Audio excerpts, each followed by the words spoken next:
Bumpy Johnson didn't just outlast his enemies. Every once in a while, he put them on his payroll. When Dutch Schultz went down in a hail of bullets in a New Jersey chop house, he left behind more than an empty chair at the table. He left behind a small army of men who knew how to hurt people for a living, and suddenly had no one left to hurt people for. Most of them are scattered. A few kept quiet and waited to see which way the wind was blowing. And a handful, so the story goes, ended up standing guard on the same Harlem streets they used to terrorize, this time on Bumpy Johnson's dime. That's the twist nobody sees coming. Not the shootouts, not the threats. The idea that Bumpy looked at his dead rival's leftover muscle and saw something worth keeping instead of something to burn down. Here's that story, or at least the version of it that made it this far. Dutch Schultz didn't die quietly, and he didn't die easy. By the fall of 1935, he was already a marked man in his own world. He'd made his money on beer during Prohibition, then pivoted hard into the numbers racket once liquor stopped being the easy score it used to be. And when he pivoted, he didn't ask anybody's permission. He looked uptown, saw a neighborhood already running its own numbers business, built and controlled by black operators who'd been at it for years, and decided he wanted a piece of it. Then he decided he wanted all of it. That's really where this story starts, long before the part everyone remembers. Harlem's numbers game wasn't some backwater hustle waiting to be discovered. It was organized. It was profitable. It was stitched into the fabric of the community. Women like Stephanie St. Clair had built policy banks out of nothing, hired runners, paid off cops, and turned a street game into something close to a real business. Illegal, sure, but run with real discipline, by people who understood the rules could change on them without warning. Schultz didn't care about any of that history. He showed up with money, muscle, and the kind of confidence that only comes from already winning a few wars downtown. He leaned on the smaller operators. He squeezed the ones who wouldn't sell. And when squeezing didn't work, he had men on the payroll whose whole job was to make sure it did. Within a short, brutal stretch, plenty of Harlem's independent policy bankers had either sold out for pennies or simply stopped operating, one way or another. Bumpy was younger then, still building a name for himself, but he was already close with St. Clair. Muscle first, then something closer to a partner, helping keep her operation alive while Schultz tried to swallow the rest of the neighborhood whole. It was an ugly few years. People got hurt. People vanished from the business without so much as an explanation. And through all of it, Harlem watched an outsider try to take something that was never his to take. Then, in October of 1935, Schultz's own war finally caught up with him. He'd made an enemy of the special prosecutor going after organized crime in New York, and word got back to the other bosses that Schultz planned to solve that problem the only way he knew how, by having the man killed. The commission, that loose council of bosses running the city's underworld, decided that was one step too far. A dead prosecutor meant heat nobody wanted. So instead of letting Schultz make his move, they made theirs first. He was shot up in a restaurant in Newark, along with several of his men, and died a slow, ugly death from those wounds the next day, reportedly rambling in his final hours, saying things that made no sense to anyone standing in the room. With Schultz gone, his empire didn't pass down cleanly to some heir apparent. It just came apart. The beer routes went one way, the loan and protection rackets another. And Harlem's numbers business, the very thing Schultz had spent years and a river of blood trying to take, drifted right back to the people who'd been running it before he ever showed his face uptown. It's worth pausing on what Schultz actually was, because it changes how the rest of this lands. He wasn't some small-time hustler who bit off more than he could chew. By the mid-1930s, he was one of the richest, most feared men in New York, running beer, numbers, and loan operations that stretched clear across the city. He kept a tight circle of men around him at all times, not for company, but because a man in his position never knew which day would be the one somebody finally came for him. Those men learned their habits because their livelihood depended on knowing them cold, how he moved through the city, which meetings he'd show up to himself and which ones he'd send a stand-in for, how he sized up a room before deciding whether to trust it, That kind of knowledge doesn't just evaporate the moment the man who taught it takes a bullet. It also helps to understand why the commission let it play out the way it did. Schultz wasn't killed because the other bosses suddenly grew a conscience about murdering a public official. He was killed because his plan threatened everybody's business, not just his own. A dead prosecutor would have brought federal agents, headlines, and public pressure down on the whole underworld, not just on Schultz. The other families weighed the cost of that against the cost of losing one man, and it wasn't even close. Cold logic. But it's the same logic that drove nearly every major call in that world, including, eventually, the one Bumpy Johnson made about the men Schultz left behind. That's the part most people already know, if they know any of this at all. Schultz dies, Harlem gets its business back, and Bumpy eventually becomes the man running things uptown. What tends to get left out is what happened to the men who used to work for Schultz, the ones who'd spent years learning his habits, his methods, and the way the Italian-run outfits downtown actually operated behind closed doors. Those men didn't just vanish.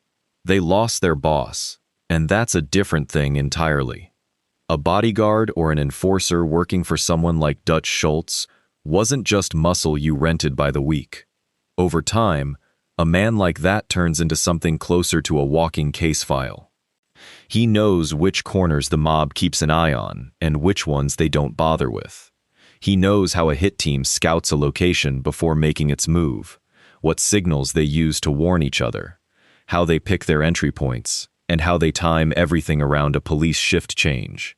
He knows all this because he's done it, or stood 3 feet away while someone else did. Once Schultz died, those men turned into a strange kind of liability almost overnight. They knew too much to be trusted by whoever might have wanted to pick up the scraps of his operation, and they knew too little about where their next dollar was coming from. A few tried folding into other crews downtown, but a former Schultz man carried a certain smell that made other outfits wary. Loyalty was already a thin currency in that world, and a man who'd just watched his last boss get shot to ribbons over bad judgment wasn't exactly the guy you wanted covering your back.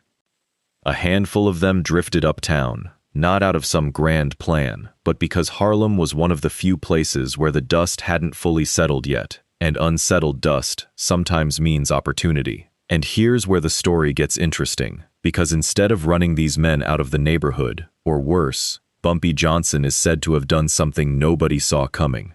He sat down and talked to them. Think about what these men actually were at that moment. Not just extra hands who knew how to hold a gun.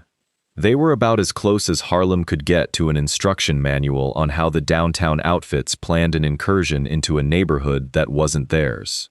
Every move Schultz made against Harlem years earlier, scouting which policy banks looked weak, picking off the softest targets first, leaning on people quietly before ever resorting to open violence, all of it happened with these same men standing right beside him. They hadn't just watched the strategy unfold, they'd helped build it.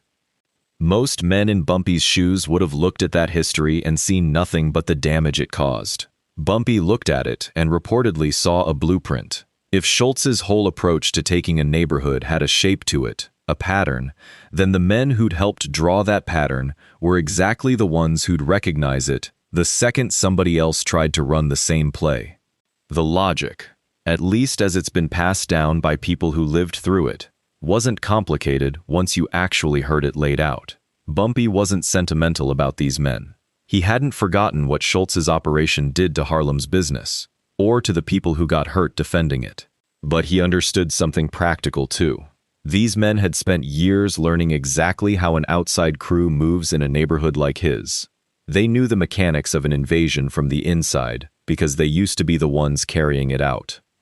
If the next threat to Harlem was going to come from downtown, and there was no reason to think it wouldn't, eventually, then the smartest move Bumpy could make was to put men on his own borders who already knew what that threat looked like before it showed up.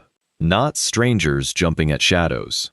Men who'd walked those exact routes with murder on their minds for somebody else, and now had a different reason to walk them again. The approach, from what's been told, didn't happen all at once. And it didn't happen in some big sit-down. It happened quietly. One conversation at a time, the way most serious business got done in that world. A man who used to answer to Schultz would get word that somebody wanted to talk, and next thing he knew, he was sitting across from Bumpy Johnson in the back of some room, being asked one simple question: did he want work? Not everyone said yes. Some of these men had burned enough bridges in Harlem over the years that showing their face there again, new boss or not, wasn't worth the risk. A few had already left the city entirely, figuring the smart move after watching your old boss get shot to pieces was to disappear somewhere quiet and stay disappeared. But a handful, the ones who'd been closer to the muscle side of things and further from the decision-making, took the offer. What they were offered wasn't glamorous.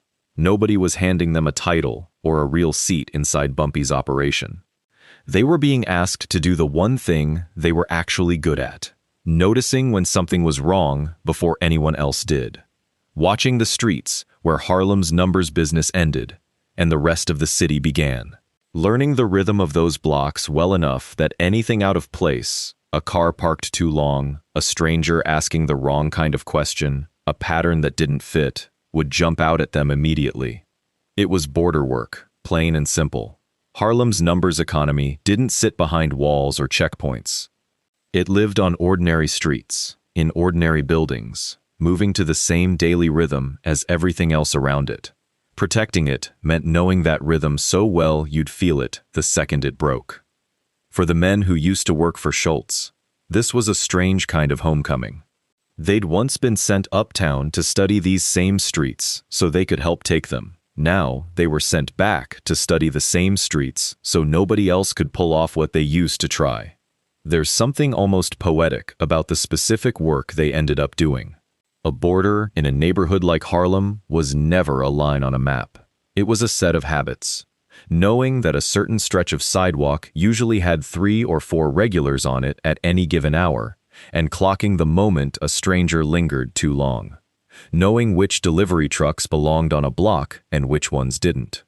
Understanding that trouble rarely announces itself. It shows up first as something a little off, a car idling too long, a face that doesn't match the street, a conversation that cuts short the moment someone walks by.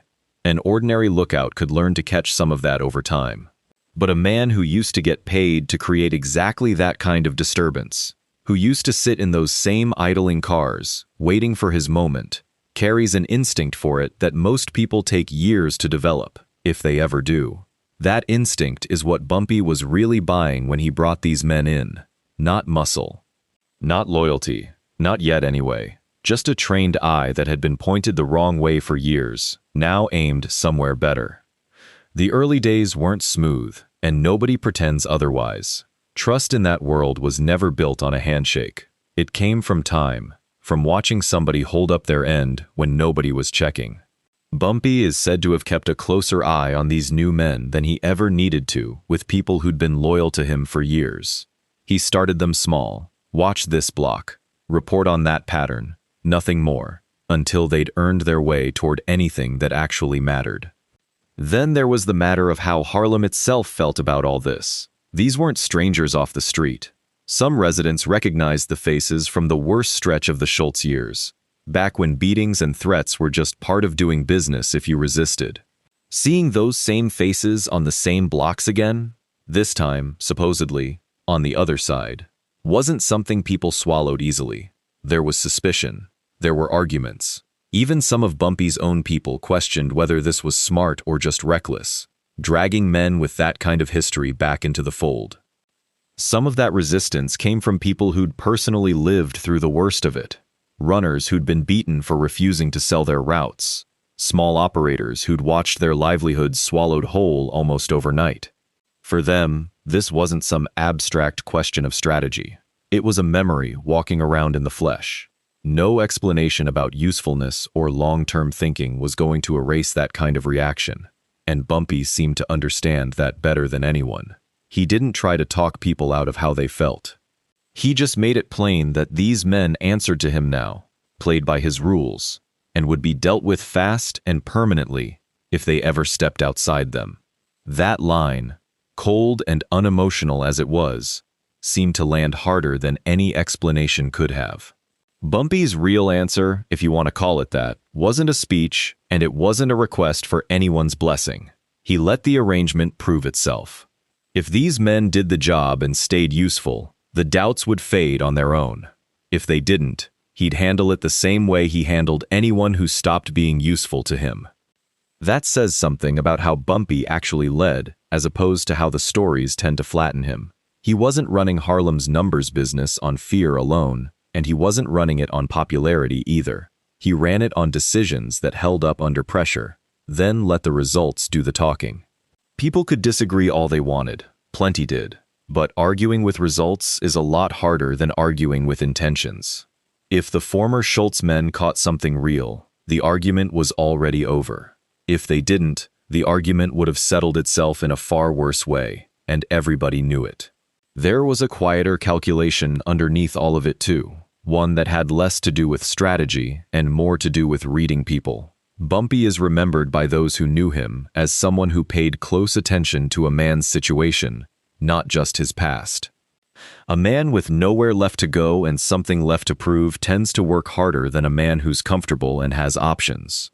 The former Schultz men fit that description almost exactly. They'd lost their boss, their standing, and most of the respect they used to carry in that world. Working Bumpy's borders wasn't just a job to them. For some, it was close to the last road left that didn't end in nothing. Within the first several months, so the story goes, the arrangement paid off enough to quiet a lot of the doubt. An unfamiliar crew had started showing interest in one of the border blocks, the kind of low-key scouting that usually comes before something bigger. Most residents wouldn't have thought twice about it. Even some of Bumpy's own people might have missed it, because it didn't look like much of anything. But to a man who used to do exactly that kind of scouting himself, it looked like precisely what it was. The pattern matched something he recognized in his bones. The slow, careful, low-profile approach that comes before a move, not after one. He flagged it. Word traveled up the chain fast, and by the time anything could have actually happened on that block, Bumpy's people were already sitting there waiting. No surprise left to work with. Nothing dramatic needed to happen after that. That was kind of the point.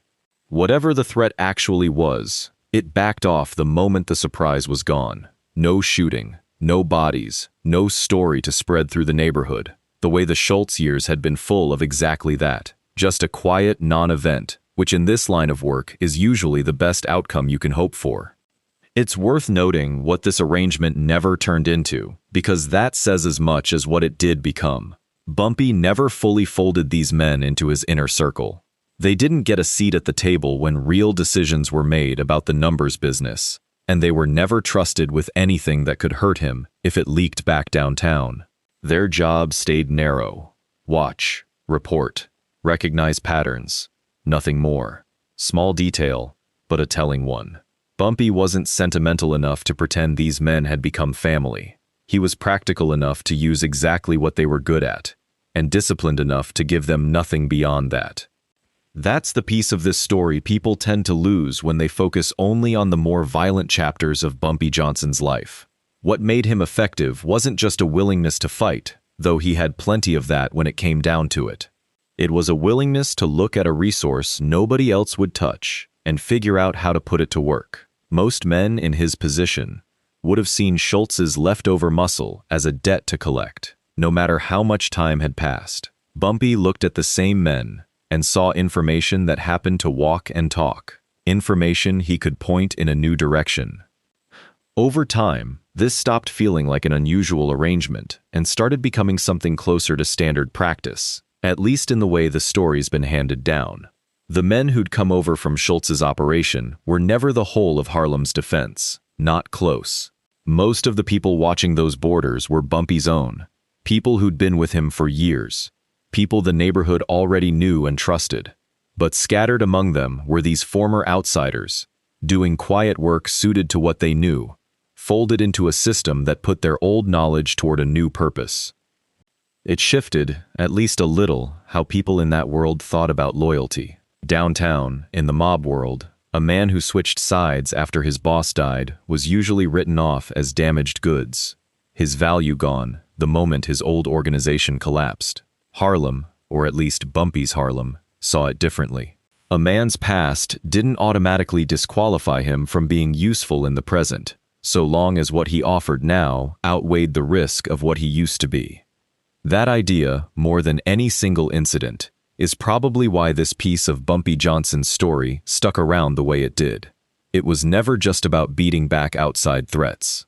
It was about being sharp enough to see that the people who understood a threat best were sometimes the same people who used to carry it out.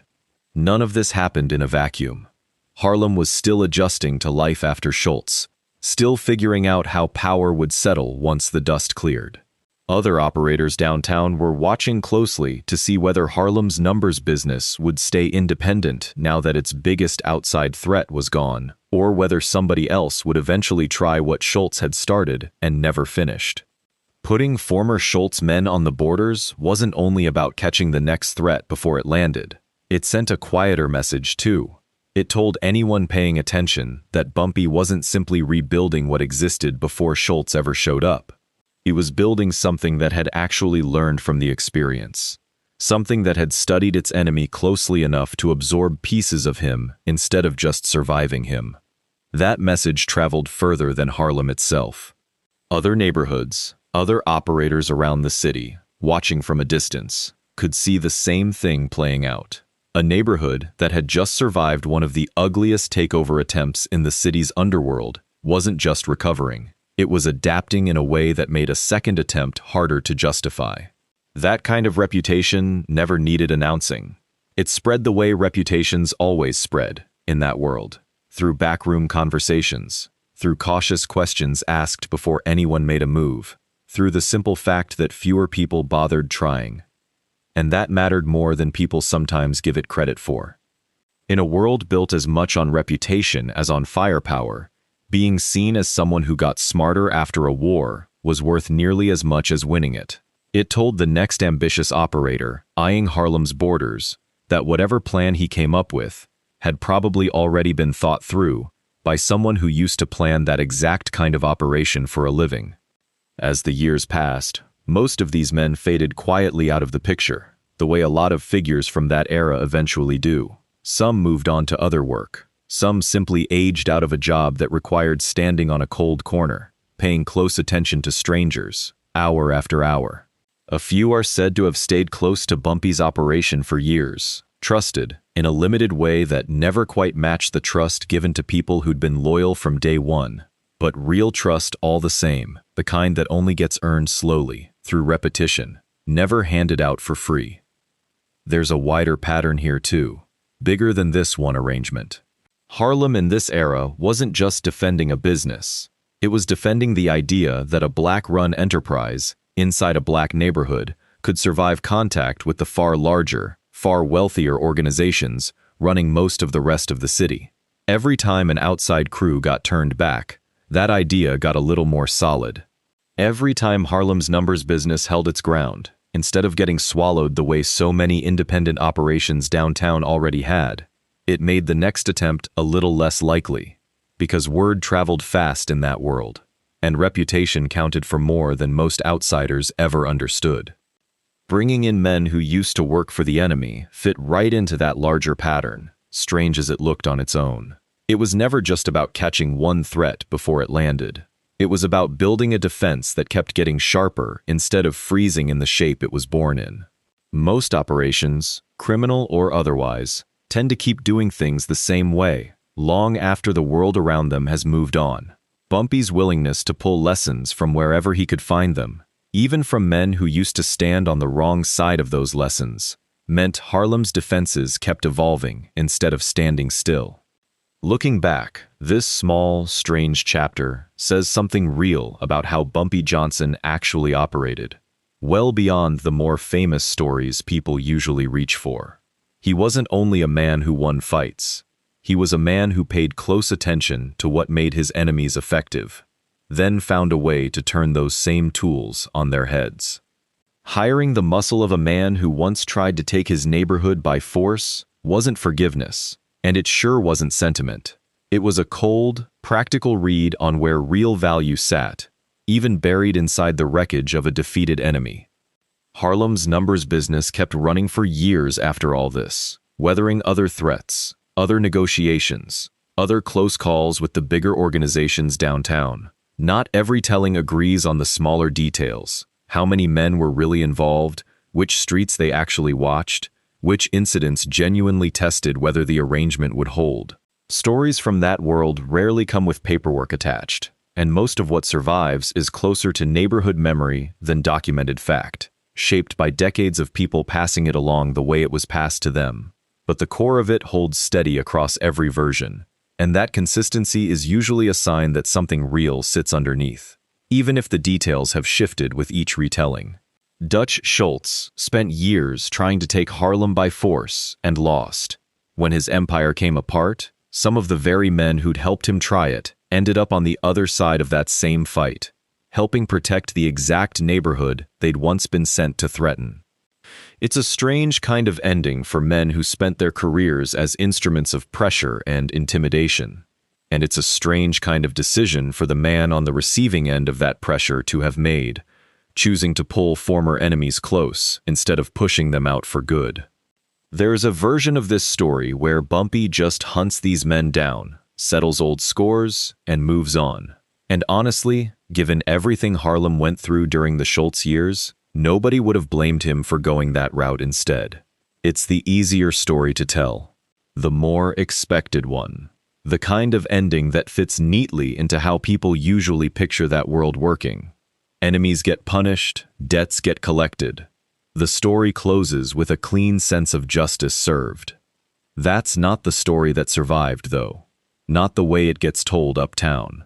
What survived instead is messier and more interesting. A man who looked past the easy satisfaction of revenge and asked a harder, more useful question. Not who deserves to be punished, but who's actually capable of protecting what needs protecting, no matter where they came from or who they used to answer to. Colder thinking, in some ways. Less satisfying than a clean reckoning. But it's also the kind of thinking that tends to keep a neighborhood standing long after pride has burned itself out. So that's the story, as it's been told uptown for a long time now. Not a clean, tidy victory. Something messier than that, and more interesting for it. A man who understood that sometimes the safest hands to guard your border belong to the ones who already know exactly how someone would try to cross it.